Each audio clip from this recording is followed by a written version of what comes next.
Hello. Today we'll be talking about the Elden Ring timeline. I know this video has been a long time coming. I've been working on it a lot. It needed a lot of research, a lot of item description, a lot of correlation, a lot of thinking. So I'd appreciate it if you actually shared this video. Let's begin.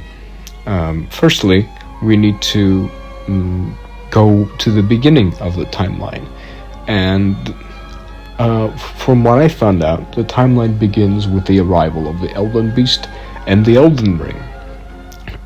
First we need to read the item description of the Elden Beast, and we need to read this particular part. It was the vassal beast of the greater will and living incarnation of the concept of order. Now, all we need to remember is that it's a beast, sent by the greater will. And we can read the Elden Stars item description, which says, it is said long ago, the greater will sent a golden star bearing a beast into the lands between, which would later become the Elden Ring. The Elden Beast became the Elden Ring. But there's another very important part to this item description. It says this legendary incantation is the most ancient of those that derive from the Erd tree.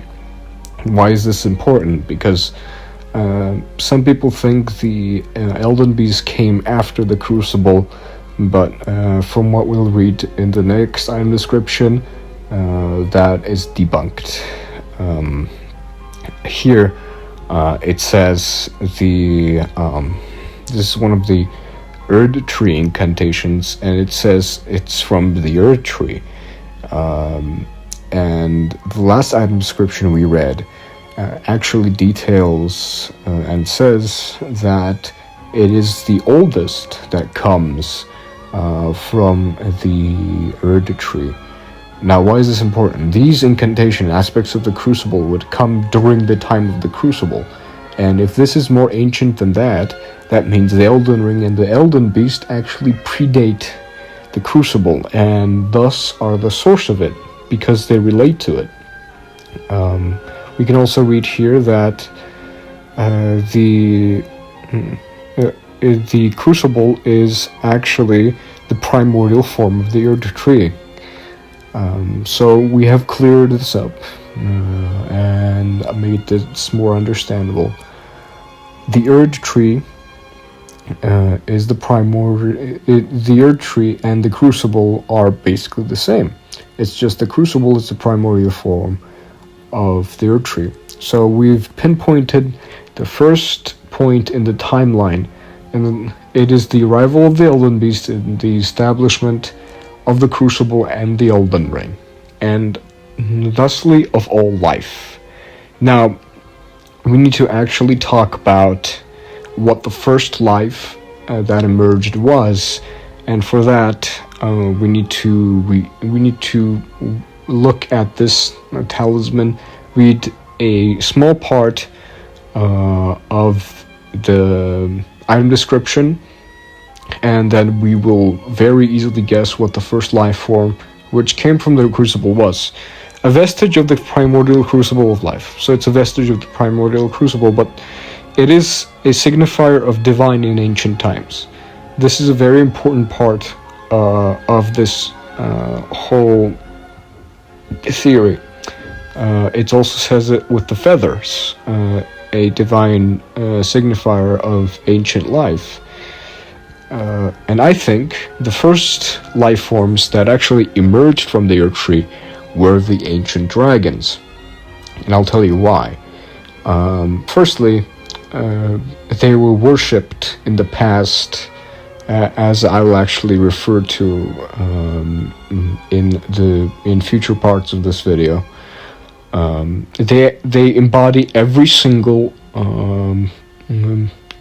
every single aspect and vestige of the Crucible. The two talismans we just read, scales and feathers, both of these the dragons have. They also have breath, they also have horns, and they also have a tail. They embody everything the Crucible actually signifies.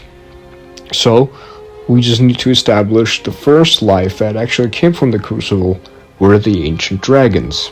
Now, we need to also look at the first civilization that might have emerged from the Crucible itself.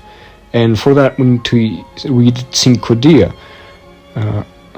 And this says, the design celebrates a beast's 5 fingers, a symbolic of intelligence once granted upon their kind. Meaning, okay, now I think that the earliest civilization actually came from intelligent beastmen that we actually meet in Far Missoula, that were granted intelligence, maybe by the dragons. That's a theory, but the only thing we know is that they were granted intelligence.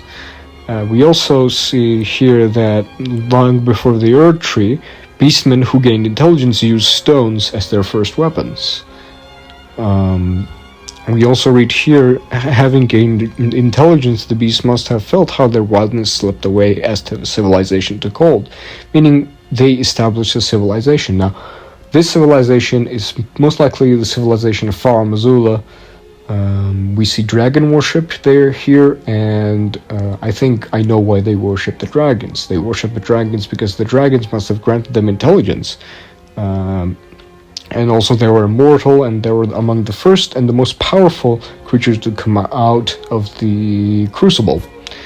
Now, we need to re-establish the second part of the timeline. First part, arrival and establishment of the Crucible and life itself. Second, the emergence of life from the Crucible, which is dragons and intelligent beastmen. Now we need to detail and explain the third part of the timeline, which is the civilization that was actually present. And we will be doing that right now. The Elden Lord during this time of Far Missoula was Placidusax, who also had a consort, because that's what an Elden Lord is. An Elden Lord is a consort to a deity that is the vessel of the Elden Ring itself. So very similar to what we see with Merrick and Godfrey. Now we need to go on, and we need to talk about the children, the potential children of Placidusax, and also this unnamed god. Now, I think the first children of Placidusax, potentially with this god, are actually the 3 ancient dragons that are named and that we see. We see the 3 ancient dragons, Lanciax here, Grandsax, and Fortisax. Actually, their names split into 2 parts.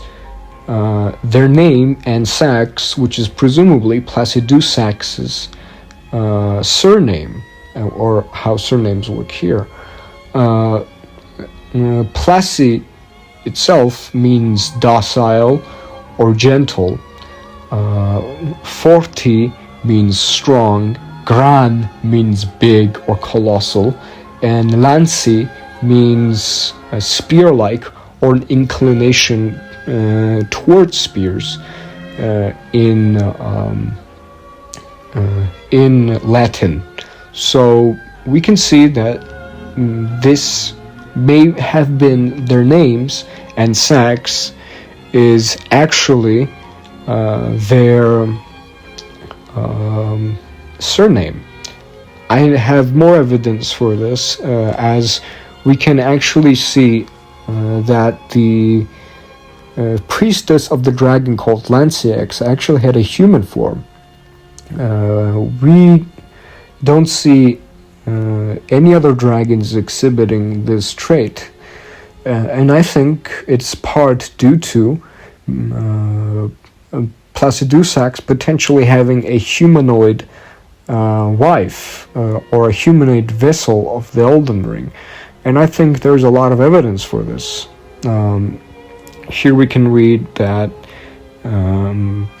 here we can read and confirm that Placidusax actually had a god and a consort.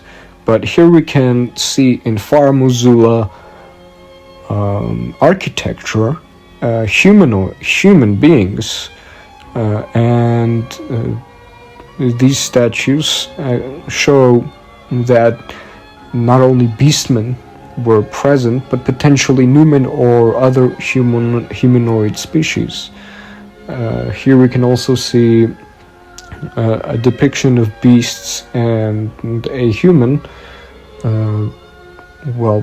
being below the Elden Ring. It just shows that human beings, or even potentially Numen, were part of the society. And since we only see humanoid beings actually be vessel for the Elden Ring, potentially the consort to Placidusax was this unnamed god. Now, we need to talk about how this world worked. Now, we know that the Elden Ring and the Erd Tree gives life. In this case, it would have been the Crucible. The Erd Tree comes later. But we need to actually see how death worked during Placidusax's time. And here we can read this.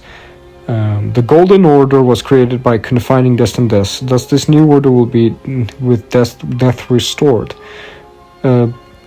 This is the rune of death that was removed upon the conception of the of the Golden Order. The confirmation for that is these spells, but we'll get to that later. I think that the deliverers of death were actually deathbirds. And many people say that the deathbirds serve another outer god other than the greater will, but I don't think that is necessarily true. Here we can read, twin birds is said to be the envoy of an outer god and the mother of the deathbirds. It doesn't say which outer god, but I think it's the greater will. This is why. The deathbirds are depicted as malevolent deities, firstly. And here, in the time when there was no Erd Tree, death burned in ghost flame. Deathbirds were keepers of that fire. The birds are graveyard fire keepers. It is said they rake out ashen remains of dead from their kilns. So first we need to establish that death-right birds and deathbirds are related to death. And now we need to look at an important detail. As you see, here is the rune of death, mending rune of death. And these sorceries are cast and related to deathbirds. If this rune was originally removed from the Elden Ring, and these sorceries which come from deathbirds depict a part of this rune, it means that the deathbirds are related to the Elden Ring and one of its runes, meaning they're directly related to the greater will through this relation of one of the runes in the Elden Ring itself. Now, when people will ask why it only depicts half of the rune, well, there's a very good explanation for this. The deathbirds actually burned away the bodies of the deceased, leaving the spirit intact. Thus, they only needed to use half of the rune of death, which only burns away and kills the body, just like what happened to Godwyn and Ronnie. So I think during this time, death-right birds were the ones who took care of the deceased, burned away their bodies, leaving their spirits intact. Now we need to talk about another topic.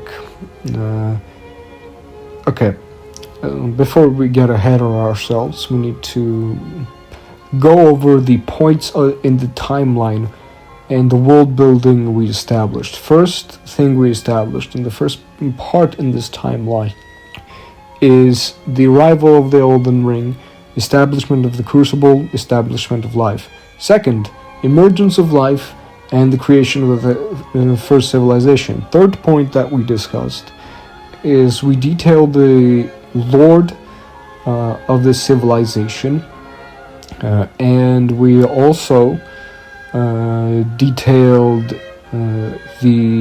how this civilization worked.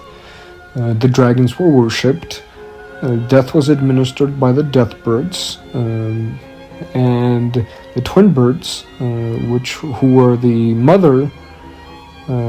the mother of the death birds, is the envoy of the greater will, because it is related to the rune of destined death, which comes from the greater will. Now, we need to discuss the fourth point in the timeline, which I think will be the most controversial in this video, and I think it is the arrival of the Two Fingers and the building of the Divine Towers, which I think happened during Placidus X's time, because the architecture of the Divine Towers resembles the architecture from Farah Mazula. Also, on these Divine Towers, we see sanctuary stones, which are actually pieces of Farum Azula architecture. So it's pretty self-explanatory. But now we need to talk about the potential offspring that the vessel of the Elden Ring can have. We see that Marika's children actually exhibit the traits of certain runes that they possess. And I don't think it would have been any different for this particular vessel of the Elden Ring. It's unnamed, so I will call her, most likely her, because she would have had children. The wife of Placidus X. So Placidus X's wife must have had Empyrean children, because Empyreans are actually the result of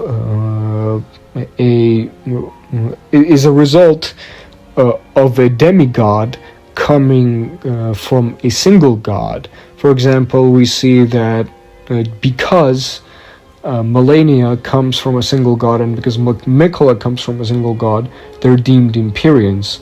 I don't know how Rani ties into that, or what is Rani's history, but I assume, I don't assume anything, and there's not much information about that. But we know that the Empyreans come from a single god, and coming from a single god who is the vessel of the Elden Ring actually makes you an Empyrean. And we see here,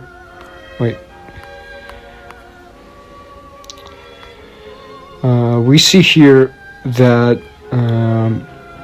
the Golomite Queen was actually one of the Empyreans. It says in an item description that the Golomite Queen was an Empyrean chosen by the Two Fingers. Now, we don't know exactly when this happened, but here I think this is what happened. The fourth point in the timeline is obscure, but I think I've pinpointed what might have happened. This vessel god, which was the Placidus X's wife, had many Empyrean children. Empyreans are also very often referred to as gods. In Japanese, actually, it means god person, or person akin to God. And these children fought over who would get control of the Elden Ring. For example, we see that the Black Flame could once slay gods, meaning the Black Flame has slayed gods in the past. We can also see that the Glomite Queen led the apostles and was an Empyrean chosen by the Fingers. I think Marika was another, during this time, was another Empyrean chosen by the Two Fingers. We see that we see in an item description of Gorak's bestial claw that Gorak was once named Death of the Demigods. Now, this title could only be earned by, well, being death to the demigods, but it may be related to Marika having unwanted children, which is another topic entirely. But here's what I think happened during this time. The Glomite Queen and Marika are two sides of the same coin. Marika seems to represent abundance and life, like gold, while the Glomite Queen represents death, like black and red. So during this conflict, they slayed gods. Well, presumably the Glomite Queen did and Marika did, so they could get a hold of the Elden Ring. Now, this may confuse some people, but I think that Marika and Malekith potentially fled the god that was the vessel of the Elden Ring during this time, aka Placidus X's wife, and that is when Marika removed Destined Death and sealed it within Malekith's black blade, thus facilitating the creation of the Golden Order. So here's what happened, so people don't get confused. Placidus X's wife had Empyrean children. Two of these Empyrean children was the Glomite Queen and Marika. Marika and the Glomite Queen competed for being the vessel of the Elden Ring. During this time, they both presumably slayed their Empyrean siblings. How Marika triumphed over the Glomite Queen is that she actually defeated or fled the god, which was the vessel of the Elden Ring, and removed Destined Death, which made the Glomite Queen essentially powerless. Then Marika sent Malekith to defeat the Glomite Queen. Now, why do I think that they were Empyrean children? Well, I think the Elden Ring has the Rune of Death and the Rune of Life. The Rune of Life being the Rune Arc below the Elden Ring, and the Rune of Death, it was removed, so it's irrelevant. And we see that Marika's own children actually exhibit the traits of great runes within the Elden Ring and draw power from them, even though they directly don't hold the Elden Ring itself, and the Elden Ring is still within Marika herself. I think this is because that is just what happens. If if a god is the vessel of the Elden Ring, then their children will exhibit some of the traits of the great runes that the Elden Ring has. And I think the Glowmite Queen exhibited the traits of the Rune of Death. Thus, when the Rune of Death was sealed, she was rendered powerless, and Marika represents life, which presumably is another part of the Elden Ring. So the first part of the timeline is Marika's triumph and the beginning of the Age of the Erd Tree. Now, this is when Marika's Golden Order began, and the reason why it's called the Golden Order is because this is when the Crucible actually became the Erd Tree.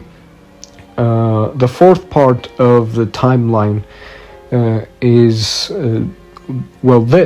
the transition from the primordial gold, which has a red tint, to the gold of the Golden Order we see today. You can see that the red tinge in the gold coat mirrors the primordial matter that became the Erd Tree.